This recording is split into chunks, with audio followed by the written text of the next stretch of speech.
ఆ రోజుల్లో సమయం చాలా నెమ్మదిగా నడిచేది. ఉదయం అమ్మ వంటింట్లో పాత్రలు మోగే శబ్దమే మన అలారం. మట్టి వాసన, చల్లని గాలి. ఆ రోజంతా ఒక ప్రశాంతత. చిన్న స్కూల్ బ్యాగ్, కాకీ ప్యాంట్. స్నేహితులతో కలిసి స్కూల్ దారి పట్టేవాళ్ళం. హోంవర్క్ చేశావా అన్న చిన్న టెన్షన్.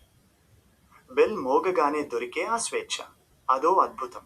సాయంత్రం అయితే బంతి, గోళీలు, సైకిల్ చక్రం. అమ్మ పిలుపు వినిపించే వరకు ఆటలు ఆగేవి కావు.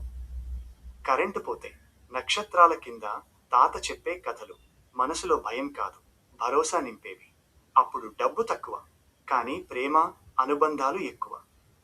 మొబైల్ లేదు, కానీ మాట్లాడుకోవడానికి సమయం ఉండేది. చూసే కళ్ళలో నిజం, మాటల్లో ఆప్యాయత ఉండేది. ఇప్పుడు ప్రపంచమే మన చేతిలో ఉంది, కానీ అమాయకత్వంతో నిండిన ఆ మధురమైన రోజులు లేవు.